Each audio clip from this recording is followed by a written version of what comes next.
Hey, ladies and gentlemen, boys and girls, Chris Maloney back with you for another edition of CWN Weekly, episode number 37, coming to you live on May the 1st, 2021, here from London, Ontario, Canada. It's actually gorgeous outside right now, so it's only 2 o'clock in the afternoon, so I might be able to get to enjoy some of that nice weather. Of course I am, because the fact is the sun doesn't set until 8 or 9 o'clock at night.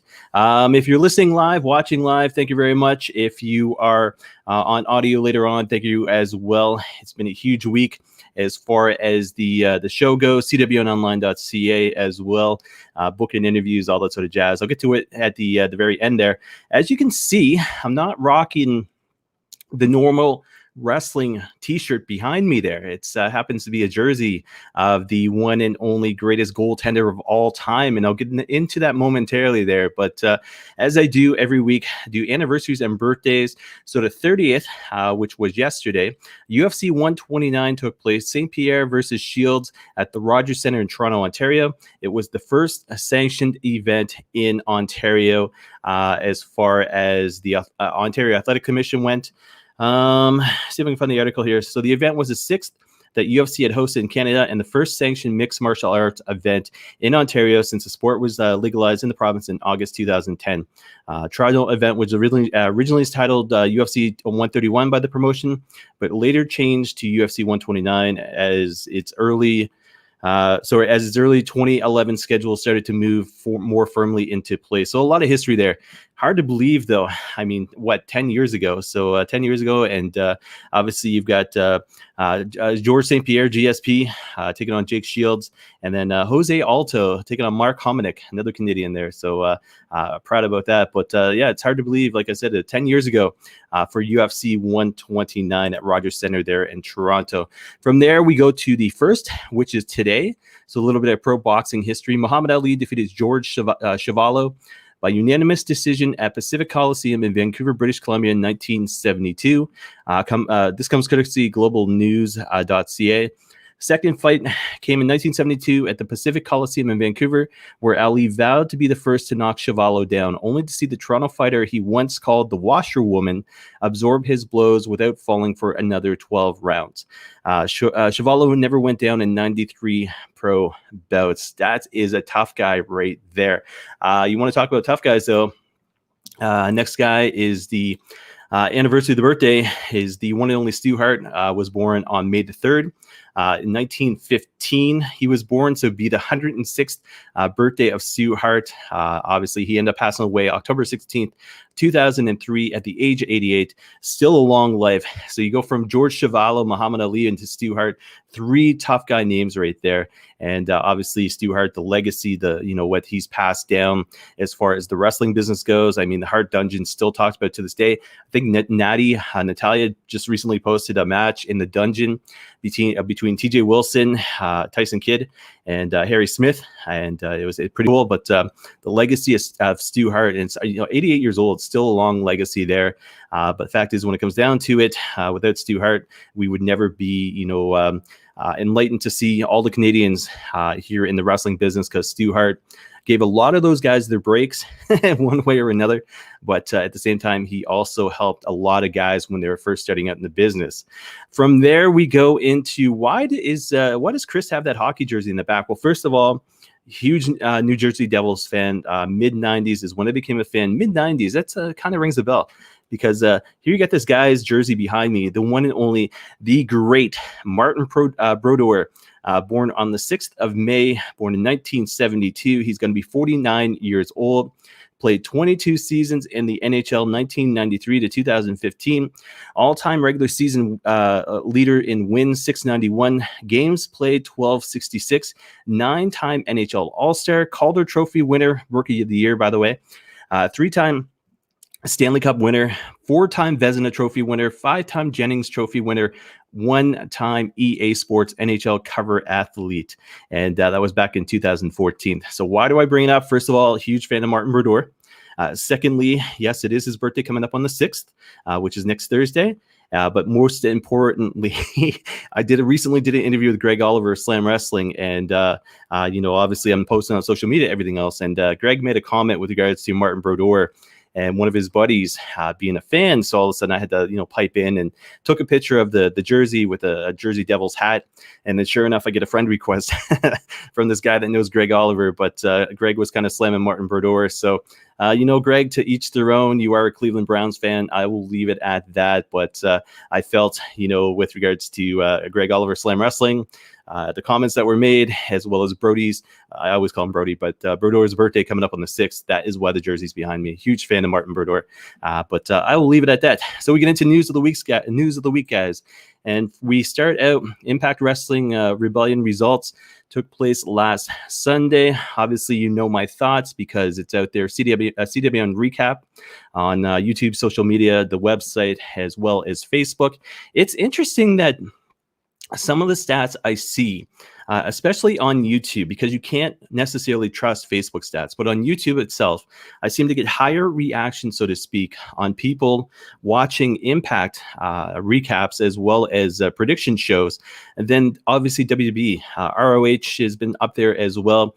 AEW, kind of same as WWE. But the fact is, when I've done prediction shows, Impact Wrestling, I think I had 250 at one point for one of the shows I did. I forget, was it a prediction show or a recap show? But, it's I love talking about Impact Wrestling. Even this past Thursday night, I'm watching it. And, I'm a huge fan, have always been a huge fan of Impact Wrestling. It's amazing to see some of the faces still sticking around. The Eric Youngs, the Chris Sabins, the Deaners, those guys there, the Scott D'Amours. So for whatever reason, I seem to get more hits on the recap shows, the prediction shows for Impact than I do anything else. So thank you very much, guys, for those. But like I said, you want to see my thoughts on Impact Rebellion, CWN recap, it's out there, social media, Facebook, YouTube, the website is CWNonline.ca. But I'll say this, it was a great pay-per-view, top to bottom. I ended up doing my match of the night was the triple threat. Josh Alexander winning the X Division Championship, as well as, Wrestler of the Night, obviously, was Kenny Omega. It was a lot of symbolism behind it as far as that title versus title match went. And I'll say this, with regards to Rebellion, the direction that they're going is very interesting for some of the news. I'll get more into it when I talk about the highlights of the week, but some of the big news coming out of Rebellion as well. And one of the big things was this. So they played a promo, and there's 2 pay-per-views coming up. One is Under Siege. The other is, and bear with me a sec, I've got my notes just a little bit too high. And where are we here? Impact. Well, I got Slammiversary listed. I've got I'll see if I can figure it out before the end of the show there. But long story short, guys, there was a couple of announcements with regards to Impact Wrestling. 3 pay-per-views, 2 of them on Impact Plus. So Under Siege is on the 15th. There's one in June as well, which is on Impact Plus as well. And then Slammiversary, anyways, in July, but they haven't announced a date for it yet. And not sure if they're waiting for UFC WWE announcements or whether or not they're waiting to be able to see if they can do a show with fans. And when I say that, because one of the places they used to run was Sam's Town in Vegas. They're not big as far as Florida goes. Even though they used to be. Obviously, they're in Nashville right now. So they have done Texas as well. So it'll be interesting to see what happens with regards to Slammiversary, the date when it's announced, as well as location and whether fans are going to be in attendance as well. But anyways, the promo was this. Our world changes again at Slammiversary. Goes into a promo similar to last year. And then in the promo, we see images of Samoa Joe, Chelsea Green, Mickie James. We see Kazuchika Okada as well as Tetsuya Naito when they were back in Impact Wrestling briefly. And then we see Australian flags with regards to the Iconics. Obviously, Cassie Lee. And I want to say Jessie McKay is her real name. But the former... I can't remember their names, Peyton Royce and Billy Kay. And then Mexican flags as well. So that could symbolize Zelina Vega, Taya Trinidad, as well as Andrade. So it's going to be interesting to see who shows up. Obviously, I don't think they're going to do anything beforehand. I think it'll be, you tune into the show and this is what's we're going to present. I don't think they're going to do any spoilers, but it should be a good Slammiversary. I'll tell you that much right there. From there, guys, we go into article on SI.com, so Sports Illustrated, obviously.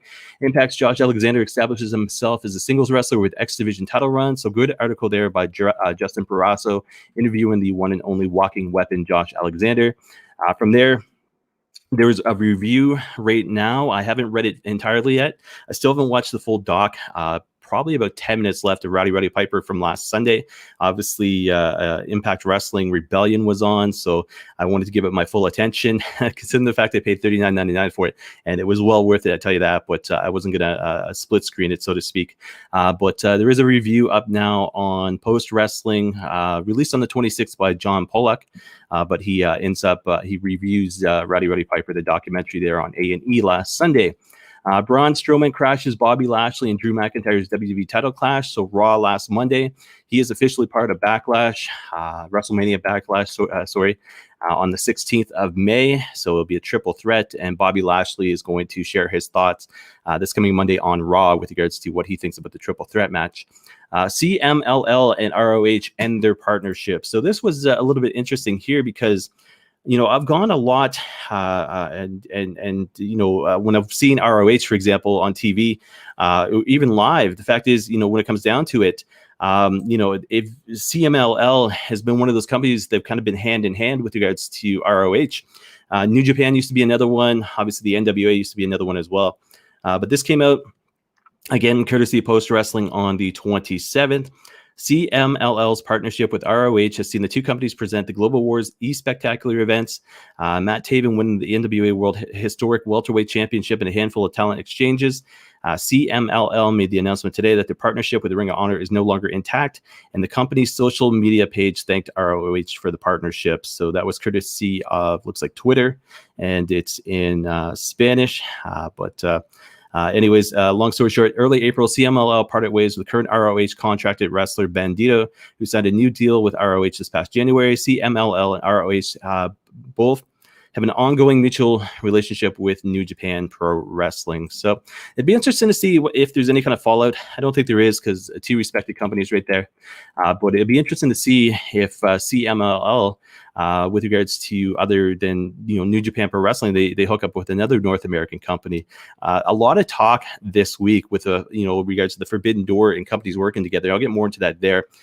From there, we go into Vice TV reveals a full list of topics for Dark Side of the Ring Season 3. So I'll get to some more Dark Side of the Ring. I'm just trying to find the article here. Oh, there we go. I'm in pretty good order this week. And it's just loading. So Vice TV has revealed the full list of topics that will be covered in the third season of Dark Side of the Ring. I got to learn to slow down when I'm talking. Dark Side of the Ring, I say that after 37 episodes, by the way, so I'm kind of laughing at myself. Dark Side of the Ring Season 3 will kick off with a 2-hour episode focused on Brian Pillman, airing on Vice TV at 9 p.m. Eastern Time on Thursday, May 6th. I will say this, since I'm talking about it right here. It is on Crave TV as well. So Crave up here in Canada, it has been confirmed. I reached out to the guys, with regards to the producers of Dark Side of the Ring, and one of them got back to me on Twitter and said, yeah, it will coincide with regards to the Vice TV premiere. So that is cool news there. From there, 14-episode season will be broken up into 2 parts, with part 1 also covering the collision in Korea, Nick Gage, the Ultimate Warrior, Grizzly Smith, and Dynamite Kid. The Pillman one, by the way, on the 6th is a 2-parter, so it'll be Pillman part 1 on the 6th, Pillman part 2 on the 13th. Second half of the season will premiere in the late summer. We'll cover the WWF steroid trials, Atsushi Onita's FMW promotion, Luna Vachon, WWE's Plane Ride from Hell from 2002, Rob Black's XPW promotion, Johnny K9, also known as Bruiser Bedlam, and then Chris Canyon as well. So that'll be interesting there. And Greg Oliver and I, we touched base with regards to Johnny K9, so you can check that out with regards to my interview with him. But it's one of those things. I don't normally subscribe to Crave, but I will, sometime the next couple of days to be able to watch, obviously the episodes. And my wife's happy about it as well, because apparently there's stuff on Crave that she wants to watch as well. So it's a happy wife, happy life, but as a wrestling fan, happy as well. From there, Sadie Gibbs announces her retirement from wrestling. This was interesting here because I had no idea. I didn't think she was too old at that, but anyways, this came courtesy a lot of different sources, but again, Post Wrestling on the 27th. 1 year after signing with All Elite Wrestling, Sadie Gibbs was let go from the company. 29-year-old last wrestled in October of 2019. Geez, it seems so long ago. And fast forward to present day, Gibbs took to her Instagram and formally announced her retirement. She put up a video which included highlights of hers from her time as an in-ring performer and wrote a detailed caption about why she is choosing to step away from the ring. And she goes, "I'm retiring. Hope you can watch this and minute show reel. Of all the best moments, and show your love and support in the comments below. Letting go is never easy, but it is necessary. It's been really confusing year and a half for me, but I've always been good at following my instinct and letting go and having nothing but grace in the path ahead of me. I've decided in order for me to excel in my new endeavors, coaching, speaking, teaching, being the leader, which I've always been." And then she goes on as well, hashtag undefinable at the very end, and then goes on to say, "Thank you to all the members of Team Undefinable," and then post their websites, so sadiegibbs.com. And then more with regards to the article, she did an interview with Chris Van Vliet back in October of last year. So yeah, it's weird. So 29 years old. That is friggin' young.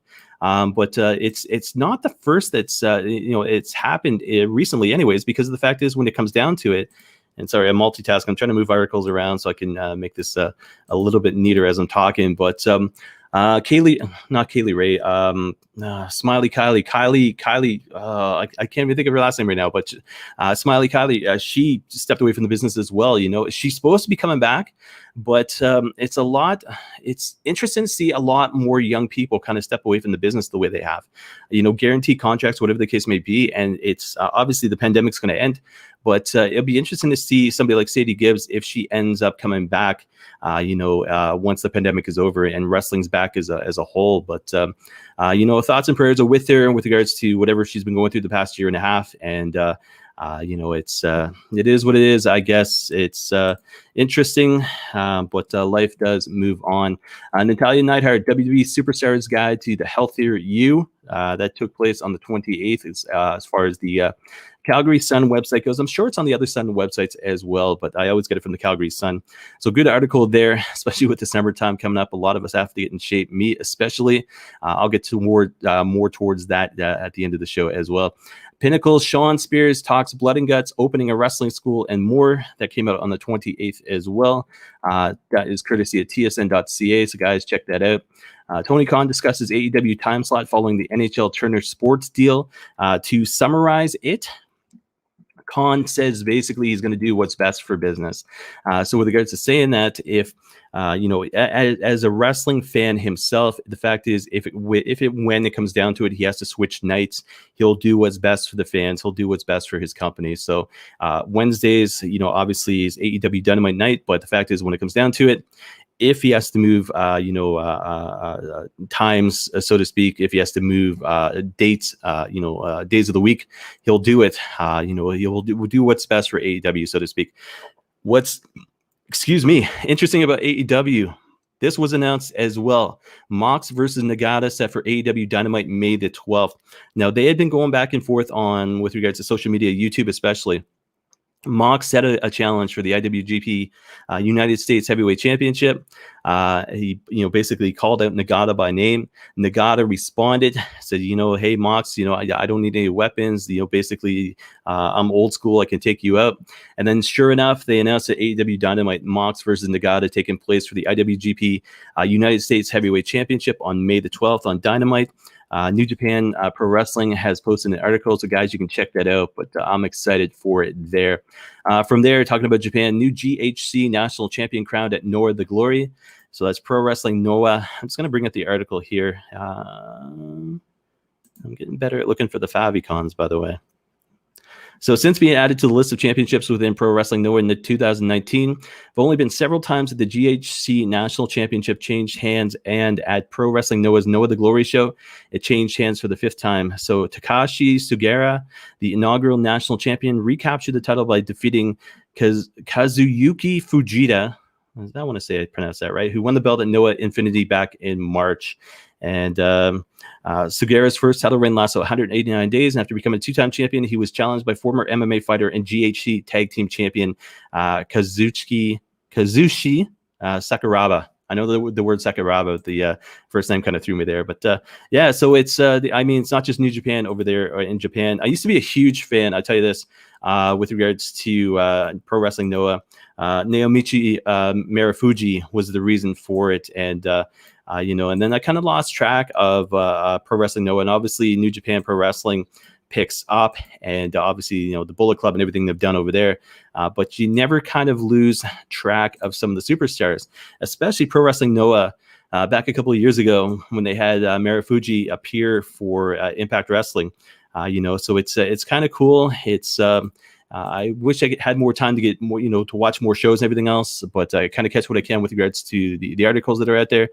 Post Wrestling is really good as far as Pro Wrestling Noah goes. So guys, if you're a fan of Japanese wrestling outside of New Japan Pro Wrestling, definitely check out Post Wrestling, as well as all Japan Pro Wrestling. They tend to talk about that there as well. AEW, where are we? AEW Unrestricted this week came out on the 29th, featuring the one and only Jerry Lynn. It's kind of cool because I was doing articles and, getting show notes ready, so to speak. And I'm on my website, CWNonline.ca, by the way, if you haven't heard. Anyways, it's talking about Jerry Lynn. And then the next article features RVD. And I'm like, oh my God. And it's like 2021 and back-to-back articles I have posted, links, on CWNonline.ca. The first one about Jerry Lynn on AEW Unrestricted. And then follow up by First Look WB Icons featuring Rob Van Dam on YouTube.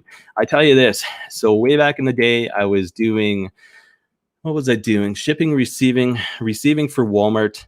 And it used to be a Friday night job. So you go in like 10 o'clock in the morning, not 10 o'clock in the morning. I wish 10 o'clock at night, and you'd get out of there about 6:30 in the morning. And anyways, so there was one night ECW, I think, was premiering on Spike or premiering on what was it? It wasn't TNT. What the TNN, I think it was. But the fact is, the last match I watched before I had to go to my job was Jerry Lynn taking on RVD. So I'm getting it. I'm sitting around the lunch table like 2 a.m. and all of a sudden I think I got a wrestling magazine to try to stay awake. And fact is, when I'm there and all of a sudden somebody sees a wrestling magazine, I was like, yeah. So I was just watching Jerry Lynn taking on RVD tonight. And this was way back in 1999, 2000. So 1999, I think it was. So I guess it probably would have been Spike TV. But anyway, short story here. But and still talking about RVD, Jerry Lynn today in different realms, obviously. But it's still pretty damn cool, I'll tell you that much. Speaking of cool, John Earthquake Tenta wrestled around the world before death 15 years ago. So good article with regards to, I think it's a Surrey newspaper. So just give me a sec here. I'm just going to bring it up. It's called Surrey Then and Now. That is the name of the article, so to speak. But it's called the Surrey Now Leader in Surrey, British Columbia there. And it goes on to say, the 15th anniversary of John Tenta's death this spring, friends and family only keen to reflect on the wrestling career of the Surrey-born man known around the world as Earthquake. Not only that, sumo fans called him Koto Tenzan, as at other times Tenta answered to Avalanche, the Shark, and Golga on the North American circuit. Goes on to talk about people like Mark, gorgeous Michelle Starr, Velios, knew him as a gentle giant who once feuded with a World Wrestling Federation champion, legend. I don't think he was champion back then, but Hulk Hogan. And the article goes on. And then all of a sudden there was something that I saw with like 10 facts that you didn't know about Hogan versus Earthquake at SummerSlam 90. And that's pretty cool as well. So check out the article. It is linked on CWNonline.ca with regards to John Earthquake Tenta, as well as check out the 10 things you didn't know about their SummerSlam 1990 match. It is pretty cool. Earthquake was only as late. He passed away. He's only 42 years old. Cancer, obviously. So, thoughts and prayers still with his friends, family. But to know he was only late 20s when that match took place, absolutely insane. The shock and awe, so to speak, that he had made when he first entered the WWF, the way he did it. And, it's still, he's one of the greatest big men as far as Canada goes, as well as the world of professional wrestlers go. I'll tell you that much there. Winnipeggers, speaking of professional, some of the best, Winnipeggers episode number 41. It's called The Cheap Ass Club this week. The one and only Chris Jericho, obviously. So that was released on the 29th. Impact Wrestling is under siege. So I'm just going to bring up the article here just to be able to talk about what has been announced so far with regards to Under Siege here. And I had it right up top. I'm look at that. I'm getting better. I do the Barry Horowitz thing, but I'd be afraid of cracking a bone or something. So Impact Wrestling is under siege. Impact Wrestling presents its next must-see event, Under Siege, streaming May 15th on Impact Plus. So 6-way Number one contenders match is Chris Bay, Sami Callihan, Matt Cardona. Announced so far 3 qualifying matches. I'll get to that when I do the highlights, by the way. But there'll be a 6-man scramble, so to speak. And winner becomes number one contender for Kenny Omega's. So weird to say, Kenny Omega's Impact Wrestling Championship. From there, we go into 6-man tag team match. We got Kenny Omega and the Good Brothers on one side, Eddie Edwards and Finn Juice on the other side. So we got AEW, Impact, and New Japan. It's pretty damn cool to see who's in that match there. Then for the tag team titles, we got Jordan Grace as well as Rachel Ellering taking on Fire and Flava. So Fire and Flava going after the return match. And so stay tuned for more news and match announcements on Under Siege. So that is officially 2 weeks away from today. So looking forward to it. Obviously, Impact Plus. So you guys have heard me talk about it before with regards to Impact Plus, and it's basically $9.99 a month. You get a free 30 days. So take up that offer there, and it's definitely going to be worth it. From there, this was big news, and again, I don't know how I missed it on Impact Wrestling, but I saw the follow-up online, the video on Twitter, as well as obviously the article I'm just about to read on ImpactWrestling.com. El Phantasmo, ELP, set to make Impact debut next week. I don't know how the heck I missed this, but it's like when I was watching WrestleMania, I missed the 2K22 promo there, but article goes and says, Rebellion may be over, but the jaw-dropping moments continue. As revealed earlier tonight on Impact, New Japan Pro Wrestling's El Phantasmo is set to make his Impact debut next week. Then it goes on to Twitter. Member of the Bullet Club, 2-time Super J Cup winner, is coming to Impact next week. And then what does Bullet Club member El Phantasmo have in store for the Impact Wrestling roster? And it says find out next Thursday. So that is pretty damn cool. And again, I have no idea how the heck I missed it, but I did. I know I'm messing up my lines. From there, where are we? WB in talks with MLW about talent partnership. This has got the internet going nuts right now. So obviously, WB took over Evolve. Nothing has come out of it. Apparently, they recorded some shows, but nothing has been announced in a good couple months. Now, all of a sudden, it talks about MLW forming a partnership with WWE. Obviously, from the gist of what I've read, it's basically having some of the NXT talents that aren't being used on a regular basis to go over there to MLW to basically get a shot to have new life, so to speak. Obviously, Court Bauer has a good connection with Triple H, Vince McMahon. He was there for, I think, a good couple of years as a writer.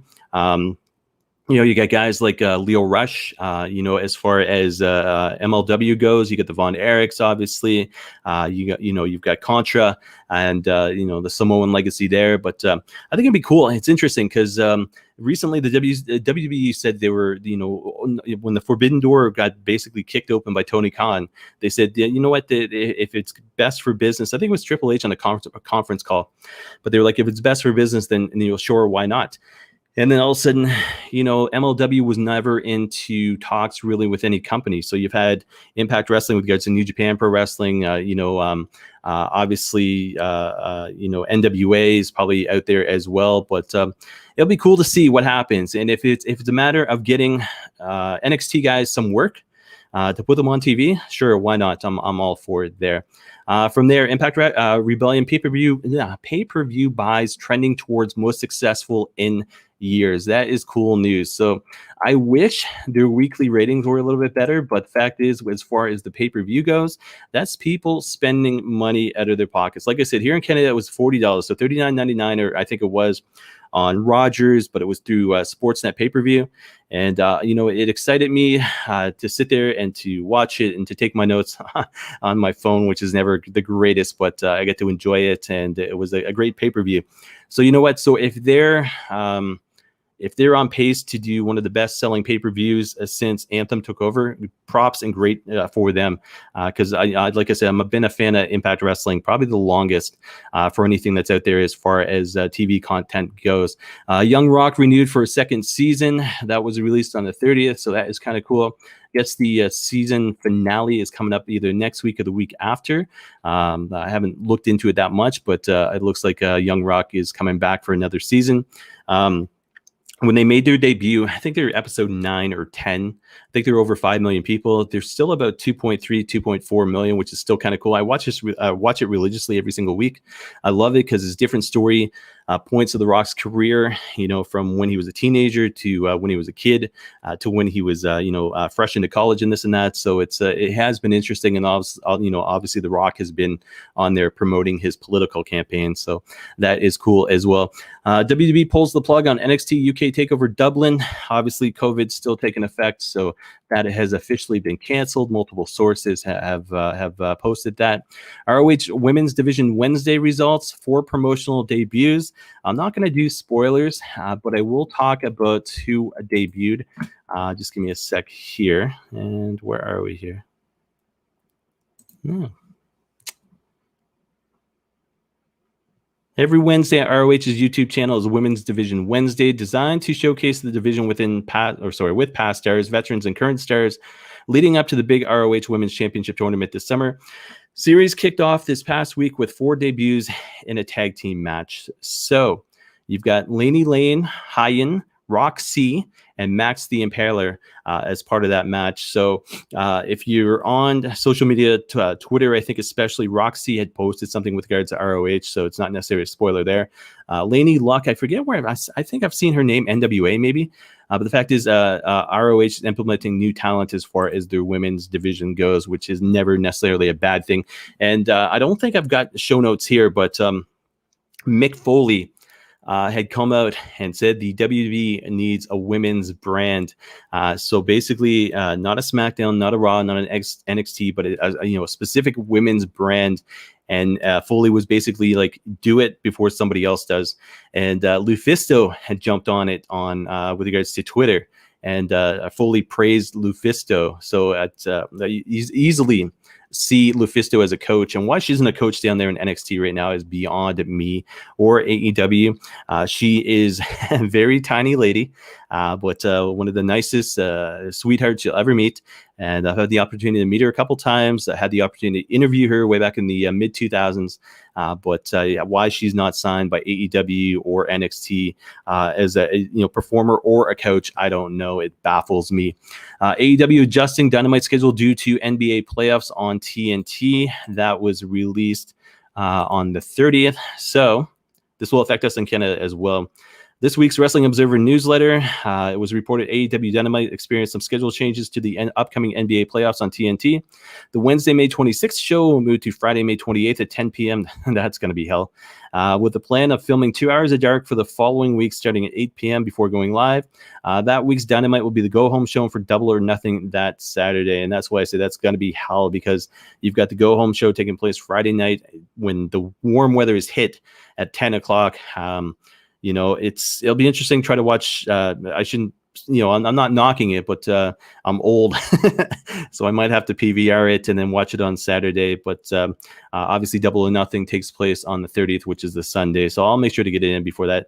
But the article goes on to say May 28th, Dynamite will air there on May 31st after the pay-per-view has already happened. That's with regards to ITV in the UK.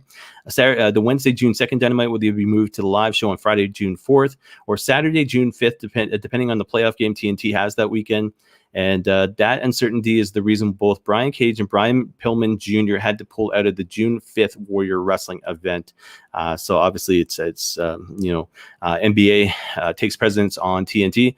If June 4th ends up being the date, they'll hold the tapings on June 5th for the following week. And then it goes on, the article goes on to say. So a lot of mix up, but you'll be able to see it with regards to social media, CWN online, as well as CWNonline.ca for the schedule.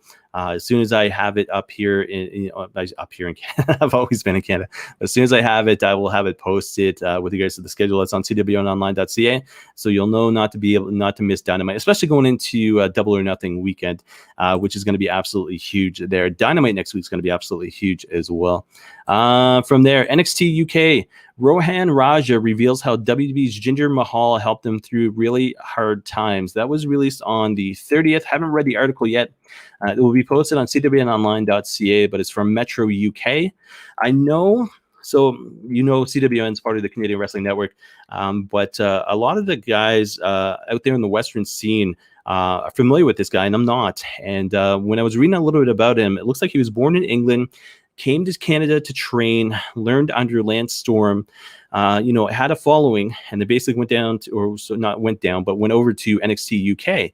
And, he's a lot of praise about this guy on social media, as well as a lot of fanfare as well. So it'll be interesting to read the article just to get more information about this guy. He was on NXT UK this week. I'll get more to that when I do the highlights. But once the article is posted, CWNonline.ca, or seek it out, Metro UK, and you'll be able to read it there as well. WB, this came last night, announced its throwback throwback edition of SmackDown for next week. So guys, check that out. SmackDown going old school next Friday. Looking forward to it, as well as the play up to what happened obviously last night, which I'll get into as well. Andrade, Rey Fenix, Bandito set for Federation Wrestling debut show. That was released on the 1st. So basically, Andrade is officially back as far as being a wrestler goes. And you know what? I'm going to bring up the article. I think I have it saved here. Maybe I no, hold on. That was out of order. So courtesy of Post Wrestling, June 19th, Federation Wrestling is going to present their debut event. A handful of names that have been announced for the show during online presser that likes the former WB talent Andrade, Rey Fenix, Penta L0M, Bandito, Red Velvet, Tay Conte, and more names are announced as talent for the forthcoming event. Andrade is going to team with ROH World Champion Rush, Bestial Del Ring, and a mystery partner to take on ROH's Matt Taven, PJ Black, and 2 other mystery partners of their own. Penta L0M and Rey Fenix are going to be in tag team action as well when they face Bandito and Dragon Lee. AEW's Tay Conte and Red Velvet will join a mystery partner to face Miranda Elise Zeusis, and Ayaka Hamada. My apologies for the names, but so that's June 19th. Andrade makes his return and teaming with Rush. That's going to be pretty damn cool there. I can't see them turning on each other, but you never know. Rush is the ROH World Champion, so it'll be interesting. Jon Moxley, Yuji Nagata in action next week on Strong. I think I have this one as well. Bear with me. So obviously leading into the May 12th championship match on AEW Dynamite. It says Friday, May 7th special tag team match. We got Jon Moxley, Chris Dickinson on one side, taking on Yuji Nagata and Ren Narita on the other side. And that'll be part of New Japan Strong next Friday, May 7th at 10 p.m. on New Japan World. So guys, check that out. Prelude to the storm, so to speak, with Moxley as well as Yuji Nagata and Moxley's IWU. Yeah. There we go. Talking too quick. Watch all of Jon Moxley's IWGP US title matches free for a limited time. This was announced courtesy of New Japan Pro Wrestling. So NJPW1972.com. And give me a sec here. So May 12th edition of AEW Dynamite on TNT. Jon Moxley defends his IWGP United States Heavyweight Championship against Yuji Nagata. And what will be the first defense of the title outside of New Japan since 2017, not 1917, 2017. To celebrate this momentous match, we will be offering all of Jon Moxley's U.S. title matches for free for a limited time. It says, plus watch the premiere on YouTube to interact with our live chat. So you can check that article out, New Japan. So NJPW1972.com, guys, if you're a fan of Moxley, as well as his title defenses for with regards to the IWGP US Heavyweight Championship there. Speaking of New Japan Wrestling, Dontaku 2021 Night 1 preview. I'm not going to go into the card because I'm running short a little bit on time here. But May 3rd, 5 a.m., New Japan World taking on Fukuoka, Japan. Then we go Wrestling Dontaku 2021 Night 2 preview, May 4th at 2 a.m. Yeah, stay awake or don't go to bed, one of the two. I guess that's the same thing. Stay awake or anyways, you get what I'm saying. But 2 a.m. on New Japan World Eastern Standard Time, Fukuoka, Japan as well. And then here in North America, as far as Eastern Standard Time goes, that's not late in that night. Biography tomorrow. The one and only, ooh, yeah. I don't know if I can do a good impression of Macho Man. But Macho Man Randy Savage, May 2nd. So tomorrow, 8 p.m. on A&E, followed by WB. So not followed by, if you're not into the A&E stuff, WB Untold, Two Dudes with Attitudes, May 2nd. So tomorrow as well, 8:15 p.m. premiere on Peacock and the WB Network. Obviously, you have it on demand. And then followed by, following Macho Man Randy Savage, you've got WB's Most Wanted Treasures, Jerry the King Lawler. That is tomorrow night as well, 10 p.m. on A&E. Still haven't watched Undertaker and Kane yet. Like I said, I still have to finish the Piper one as well. And then Dark Side of the Ring, like I said, Season 3, Episode 1, Brian Pillman, Part 1, premiering May 6th, 9 p.m. on Crave. And this comes courtesy of Evan Husney on Twitter. Like I said, he responded to my message yesterday. But season 3 is launching on Crave in sync with Vice TV on May the 6th. So that'll be simultaneous in North America, whether or not you're stateside with Vice TV or whether or not you're up here in Canada with Crave. Highlights of the week are this, guys. Just bear with me a second. NXT UK. And like I said, I want to bring this up as well. So Teoman, I don't know if I ever pronounced that right. I don't think I've ever seen a match of his. Defeats Rohan Raja. So that was the gentleman I was referring to earlier. Shaw Samuels defeats Levi Mir. Mako Satomura defeats Iof, another name. I've got to eventually watch a match on Valkyrie. And then Gallus defeats Symbiosis. And like I said, there's so much wrestling on. It's hard to catch up, especially when I'm married with a toddler. So it's I catch wrestling as I can. Impact Wrestling this past week, I did catch this because I'm a huge fan of Impact, obviously. Scott D'Amore addresses the Impact locker room. So they're all banging on his door. And basically he says, all right, I'm going to take this to the ring with regards to what's going to happen as far as the titles go. And then basically he announces number one contender. It's going to be qualifying matches going into the 6-way, which I referred to earlier. And then he had told Don Callis backstage. So apparently Don Callis was going to have Kenny Omega appear through Zoom. And then Callis, he basically got scolded by D'Amore and said, no, look, that's not in the contract. He needs to be here. And if he's not here by the end of the show, he's stripped of the title. So basically, Callis gets on the phone and has to get Kenny Omega there. And that's a play by the announcers. The whole entire 2-hour show is whether or not Kenny Omega will appear live. And, they keep addressing it. But anyway, qualifying matches were taking place. First one, Chris Bay defeats Jake Something. W. Morrissey defeats Sam Beal. So qualifier was Chris Bay defeating Jake Something. Then we go to regular matches. So W. Morrissey defeats Sam Beal in a squash. Then he gets on the mic, prior to the match. Or I don't know if it was prior or before. I think it was maybe after. And basically said you really can't trust anybody in the locker room. Taylor Wilde defeats Kimber Lee. Josh Alexander defeats Ace Austin by submission to retain. Cardona defeats Brian Myers for a qualifier as well. And then main event, Sami Callihan defeats Eddie Edwards by DQ because he was attacked by Omega, Callis, and the Good Brothers. So Eddie Edwards is in the...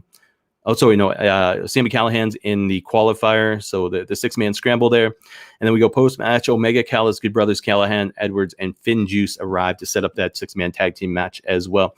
SmackDown last night, Bianca Belair, Street Profits defeats Bayley and the Dirty Dogs. Montez Ford, I'm going to say this, and I'm going to put it on record, is going to be WWE champion within the next couple of years as long as he can stay healthy. He went from the apron to springboard onto the top rope, jumps off the top rope, still gets all the height that he does on a regular basis, and hits this huge frog splash. The guy is athletically gifted. Obviously, he's married to Bianca, who's athletically gifted as well. But my God, RVD, Eddie Guerrero used to hit the best frog splashes in the business, and Montez Ford just amazes me. Like, I was like, holy crap last night. Like, and you've seen him hit it before, but to go from their apron up onto the ropes and then basically get as high as he can to still do that frog splash. Like, my God, put the championship on him. Take my money, please. But it's only a matter of time before he is world champ, and it's sad because the profits are going to be no more. Obviously, I forget the other guy's name. It's I've only had one coffee today, but he's when the profits are no more, Ford's going to be the one who skyrockets, Shawn Michaels style, anyways, it is what it is, but put the title on him and take my money, please. From there we go, where are we? Natalya and Tamina defeats Nia Jax and Shayna Baszler in a non-title match. Please get this over with. Big E defeats Apollo Crews by DQ, and still post-match we get Sami Zayn and KO in the ring. Daniel Bryan is then defeated by Roman Reigns, so they're doing a whole play on Daniel Bryan the whole entire show, and basically Reigns ends up getting him to pass out, and goodbye DB. And then obviously, like I had said earlier, don't miss a go back episode of SmackDown next Friday on Fox. You can see the promo on YouTube. Angelo Dawkins for whatever reason. I could not remember his name. But Angelo Dawkins is going to be the Marty Jannetty, so to speak. But yeah, so SmackDown Retro next Friday, which should be cool. 205 Live, Jake Atlas, August Gray defeats the Bollywood Boys, and then Everrise defeats Tony Nese as well as Arya Daivari. I feel bad for these guys because they're kind of pigeonholed, so to speak. So they're stuck on this one show. They make the best of it, but that is all there is to it for these guys right now, and it sucks. New Japan Strong, new series debuted last night. So LA Dojo Showcase. So TJP defeats the DKC. Fred Rosser and Ren Narita defeats Alex Coughlin as well as Kevin Knight. And then Carl Fredericks in the main event defeats Clark Connors there. Ratings this week, Roddy Piper biography, 880. So 0.27 the 18 to 49 demo, 10th for the night. WB's Most Wanted Treasures, Undertaker and Kane, 769, 0.27 in the 18 to 49 demo, 11th for the night. Raw was 1,775,000. 0.49 in the 18 to 49 demo. First for the night, Canada, they had 213,600 and then 117,800 in the 25 to 54 demo. NXT 744 for the night, 0.22 in the 18 to 49 demo, 11th for the night. AEW 889, 0.33 in the 18 to 49 demo, 10th for the night. Canada, they were 92,000 and then 49,000 of them were in the 25 to 54 demo. Impact Wrestling 120.05 in the 18 to 49 demo, 112th for the night. And then SmackDown 1923, so 1,923,000 the fast national rating, beating up on Raw once again, but 0.5 in the 18 to 49 demo. And like I said, that is the fast national rating with regards to SmackDown. So the rating should be out on Monday. The only time it's delayed is when there's a holiday, by the way. So MMA Pro Boxing, quite a bit of news going on this week that relates to both. So DC and Helwani obviously put out their show on the 26th, which is a normal thing for them. Floyd Mayweather, Logan Paul officially set for June 6th in Miami. I will have all these articles up on CWNonline.ca within the weekend here, but it's been busy. Obviously a busy week and everything else. But yeah, Mayweather taking on Logan Paul. It's going to be interesting. So that news was broke on the 27th. Late boxing legend Marvin Hagler to have street named after him. That was released on the 28th. Mike Tyson says fight versus Lennox Lewis happening in September. I don't know if that's official, but it's Tyson, so you don't want to necessarily argue with the guy. One on TNT 4 came out on the 28th. You can check that out on YouTube as well, CWNonline.ca. That is it for the TNT series, I believe, for one fighting championship. UFC owners at Endeavor raised $511 million during IPO as stock prices jumped 5% on first day. What does all that mean? UFC is officially public, so you can buy stock as far as Endeavor goes and own stock with regards to the UFC, which is pretty damn cool. I see Dana White as well as the owners in one of the pictures that I saw. And then Dana White on social media says, yes, the UFC is now public. It was like UFC IPO, I think was his hashtag with it. But that came out on the 29th there. Canadian welterweight Rory MacDonald wins PFL debut via first round submission. So that came out on the 29th as well. Like I said, guys, this will all be up on CWNonline.ca. I might have to reverse sometimes and go MMA first and then pro wrestling in the middle because I never seem to have enough time. Like I'm 50 minutes in. As far as the countdown clock goes, obviously the countdown timer and the promo and everything else, but maybe I'll do that maybe next week. Maybe I'll do MMA pro boxing first. Hopefully there's a lot of news. Why should that be the 1 week there's like one topic? That will suck. But like I said, Rory MacDonald wins PFL debut. That came out on the 29th. From there, Anderson Silva, Julio Cesar Chavez Jr. agreed a boxing match. That came out on the 30th. So a lot of I'll tell you this. So I got married to my wife back in 2017. My bachelor party, no order of a lie, was going to watch basically the Conor McGregor versus Floyd Mayweather fight at one of the bars here in London. It was cool. And true story, I ended up passing out during the pre-rounds because obviously bachelor party, too many drinks. And then all of a sudden I came to, and then next thing you know, the fight's on. I was like, oh, so, this is so great. But I ended up seeing McGregor Mayweather live on pay-per-view, so to speak, at a bar for my bachelor party. But it reminds me of everything that's taking place right now with all regards to all the old boxing matches, and obviously Mayweather taking on Jake Paul and this and that. And it's interesting. It's an interesting time to be a fan of pro sports, combat sports, so to speak. But it's interesting there.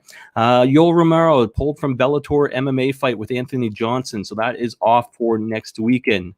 Diego Sanchez cut by the UFC after concerns over health issues. That is one big mess, I tell you that. Like I said, it'll be up on the website, CWNonline.ca. But the fact is, he is done with UFC. And then speaking of UFC Fight Night takes place tonight. Reyes versus, and I've got his name, Prochazka is how you pronounce it. It's Prochazka. But I went and figured out how to pronounce it earlier. It's Prochazka. So Reyes versus Prochazka, live tonight, 10 p.m. I'm getting better. Live tonight, 10 p.m. on TSN 5. Prelims at 8 o'clock p.m. on TSN 5. UFC Apex in Las Vegas, Nevada. Main event, like I said, Dominic the Devastator Reyes, number 3 ranked, taking on Yurhi Denisa Prochazka, number 5 in the light heavyweight bout. So that should be interesting, especially for free guys, because the fact is it's seemingly UFC every single weekend. We got wrestling every single night, but it's a great time to be a fan of combat sports. What I'm a fan of is taking a break right now to get some water into me, because my voice, my throat is all dry and everything else. But as always, guys, take a quick little break here, promote Knights of the Squared Circle, as well as the Duke You Suck podcast. I've got to look into, I say I need a break and I keep talking. I've got to look into getting more promos, because the fact is, the reason I play Knights is because Ryan Knight cut a promo for me and sent it to me. So it was, he already had it in the bag. So I just had to put together the graphic. The Duke You Suck podcast, the reason I do it is because he had cut a promo on YouTube. So I took the audio out of it, put a graphic with it, and the same sort of thing. So guys, if you have a podcast, as long as there's no music that is copyright behind it or any kind of, I can do the graphic work, but if you've got some kind of audio, get in touch with me. Feedback at CWN. Look, I'll even do this. Where are you here? Right there on the screen. Feedback at CWNonline.ca, and I'll make sure to include your promos in the podcast here. But if you're seeing the same promos all the time, that is the reason for it. Excuse me, simply because of the fact they're out there. I'm not going to get copyright strikes, so to speak, with regards to using them, and that's the main reason for it. But guys, if you're a podcaster, as long as there's no copyright behind it, hit me up and let me know, and I'll make sure to include your stuff as well. But sit back and relax. I'm going to play these, and I'll be right back talking about some Canadian independent wrestling, guys. So enjoy. Are you a pro wrestling fan? Do you want the latest info on shows and the stars that appear throughout Ontario? Are you looking for information and insight into the independent wrestling scene? Want interviews and information on the big leagues? Then you want Knights of the Squared Circle with Ryan Knight on Coyote 103. Ryan has his finger on the pulse of wrestling in Ontario on every level, and he brings that to you every Sunday at noon. Listen for your wrestling fix with Ryan Knight and Knights of the Squared Circle, Sunday at noon, only on Coyote 103. Hey, are you getting tired of the grind? Getting tired of the same old? Getting tired of living in an echo chamber? Well, if you are, tune in to the Duke You Suck podcast with Duke Durango. We'll be talking wrestling, sports of all kinds, politics, medicine, and whatever else we want to get into. What I'm really looking for is for you to go on a journey with me. Perhaps we find some common ground and hopefully have a laugh along the way. So watch this space for the first episode dropping soon, the Duke You Suck podcast with me, Duke Durango. I still love that, just the name of it. And you've heard me talk about that. And he's probably like, 10 episodes in, maybe even more than that. But the Duke You Suck podcast, I love the name of it. I love the promos at the beginning, too. So anytime he does an interview, he gets one of the guys he's interviewed saying, Duke, you suck. And it looks like a grumpy old man doing the promo. But, props to him. I mean, he's like I said earlier, podcast has been involved in Canadian independent wrestling for a while. And, I talk about gorgeous Michelle Starr, guys like that as well. Way back in the day when I was first learning about Canadian independent wrestling, Duke Durango was one of those guys. So thanks to him for having that promo out there, as well as thanks to Ryan Knight of Knights of the Squared Circle for having his promo out there as well. But like I said, guys, feedback at CWNonline.ca with regards to getting your promo here on the podcast. And we get views. I tell you that. More on Facebook, but I learned something, and I might share that with you guys, and I might not, but we'll see. But something that's close to my heart as far as Canadian independent wrestling goes is this, the one and only Steven Spice, Steven's Wrestling Journey, SWJ, hashtag Steven Strong. And he had surgery last Friday with regards to his throat. And, it was wait and see what happens. His mom, Crystal Spice, was keeping everybody updated on social media with regards to Twitter as well as Facebook. And I'm happy to say this. Steven this morning released a statement. He's only 9 years old. I'm talking about him releasing a statement, but he put it out there on social media. So I just want to read this to everybody here. I want to thank everyone for all of your well wishes this past week. The surgery has been much tougher than my brain surgery because you never know how much you use something until you can't. Breathing hurts at times and drinking has been even worse. I've had a few problems, so my doctor said I will take a bit longer to heal, so no pizza for me on smiley face. Right now, I will be feeling normal in 2 weeks and fully healed in 3 months. Every day I get a little better. Thanks for everyone for cheering me on, as it means so much to me. Steven, and like I said, that was this morning on Instagram. So Steven, as I posted there on Instagram, glad to hear that you're on the mend. It sucks about the pizza thing, but you'll be eating pizza before you know it. And thoughts and prayers and strength, obviously, with Steven Spice, the one and only Steven's Wrestling Journey, hashtag Steven Strong, as it's still posted there on social media for some of my accounts. But he's getting better. He's healing. You can't have pizza yet, and it kind of sucks. But fact is, he'll be eating pizza before you know it. So that is the latest on Steven Spice, Steven's Wrestling Journey there. And he's recuperating from surgery. He's got his little brother Liam by his side, his puppies, obviously his supportive family as well. And thanks to Crystal Spice for keeping us updated as far as Steven goes. And thanks for Steven for posting that comment to let us know how you're doing. So it's really, really good news there. From there, we go into some more independent wrestling news. Alexia Nicole. If you want to say that name, you got to put Maxim Cover Girl Contest beside it right now, because she is going to try to become a Maxim Cover Girl. And I, honest to God, had no idea Maxim still existed. But sure enough, you go to MaximCoverGirl.com/2021/Alexia-Nicole. I'm going to put it up on the website. I'm going to make it maybe a link because it's only... I'll get to it here, but you go to that website. It says vote for Alexia Nicole. Pro Wrestling's Bubblegum Princess, Detective Cookie Dough, only 4'10", but I can pick up and slam people twice my size. And when you look, actually, you know what? I'm going to do a share screen here. So I'm going to do this. Don't have to share the audio. I used to be really good at the share screen thing, and now not so much. And let's see where I am here. All right, so I'm going to get rid of these graphics and make the full screen. Yeah, that's good enough there. But as you can see, guys, so if you go to, like I said, MaximCoverGirl.com/2021/Alexia-Nicole, you can vote for her. So if you're here, you can see currently in first in their group. Warrior vote, not sure what that means. I've got to look into it after I'm done the show here. And it says for the next 9+ hours. Oh, okay. Well, it's right, right underneath. I just got to read. For the next 9+ hours, receive 2-for-1 votes benefiting homes for wounded warriors. Okay, that's actually really, really cool. Free daily vote, Facebook login required. But as you can see, winner to be featured on the cover of Maxim, and the voting for the top 10 ends Thursday, the 6th of May at 7 p.m. So right before the Brian Pillman special there airs with regards to Dark Side of the Ring. 5 days, 7 hours, 1 minute, and 42 seconds currently, to vote for Alexia Nicole, the Bubblegum Princess. What is Alexia Nicole's secret talent? She goes, I've been playing the piano for 20 years. And second question, what would Alexia Nicole do with the $25,000? And she goes, put it towards owning my own home. And then you can see several pictures of her at the very bottom of the screen. But like I said, 5 days, 7 hours, 1 minute, 19 seconds to vote.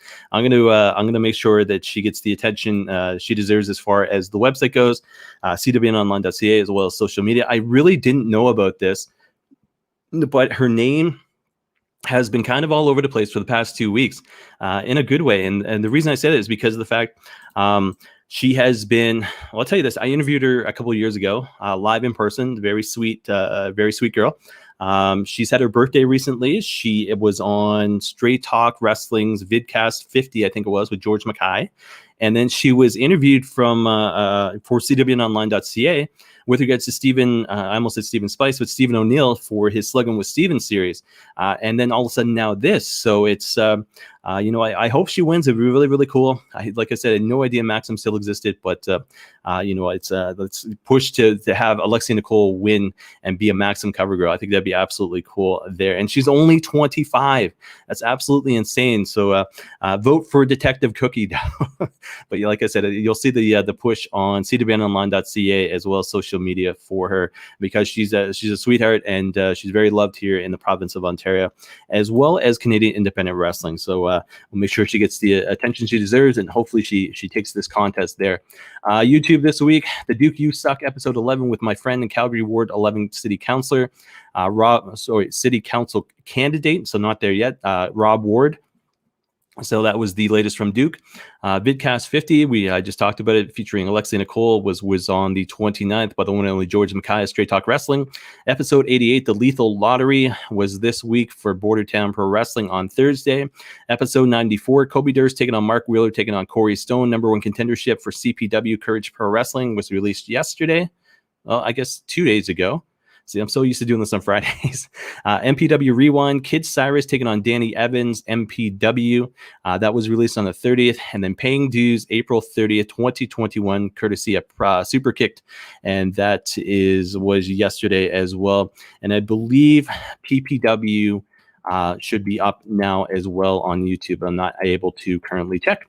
Slugging with Stephen O'Neill this week, featuring Jordan Herr, which was very unique because I'm used to Stephen doing names that I recognize, not necessarily I've ever met before, but some of them I recognize, some of them I've met, obviously, some of them I've interviewed. But Jordan Herr, I was like, I wonder who Jordan Herr is. And then Stephen, and the message that he sent me, attached a bunch of photos as well. So obviously, with regards to every interview that Stephen does, I do the research and make sure I have all the social media links, whether or not they're on Pro Wrestling Tees, whatever the case may be. And I learned this about him. So Jordan Herr, currently working for PWFP, Pro Wrestling Federation of Pakistan, since 2017, and so PWFP is the biggest wrestling promotion in Pakistan. So guys, check that out, CWNonline.ca, Slugging with Stephen O'Neill, featuring Jordan Herr. That was released on the 27th. I know who's coming up this Tuesday. I'm pretty excited because I'm not necessarily I can't say too much about this guy because I've never seen him wrestle live, but I know how much he does on the internet, and you know what? I'm going to say this: a Pretty Ricky Wildy. So a name I've always heard about is the one coming up this Tuesday, but I've never actually seen him wrestle live, and I don't know too much about the guy. So I haven't read Steven's draft yet. So Steven always sends a draft. I tidy it up, like I said, attach the social media links, everything else, but I haven't read it yet. So it's interesting to see when it's the same 10 questions that Steven asks, but from there it's all different answers. So a lot of these times when he posts it as the draft, I don't read it till the day of because I want to be a fan. I want to read it as like I'm reading it as a fan, So I'm learning as I go. So Pretty Ricky, I know he's been interviewed recently, but I'm looking forward to seeing what some of his answers were for some of the for the questions that Stephen had asked. So that is coming up this coming Tuesday, which I guess would be what's today, the 1st, 2nd, 3rd, 4th. I guess it'd be May the 4th. Good and bad.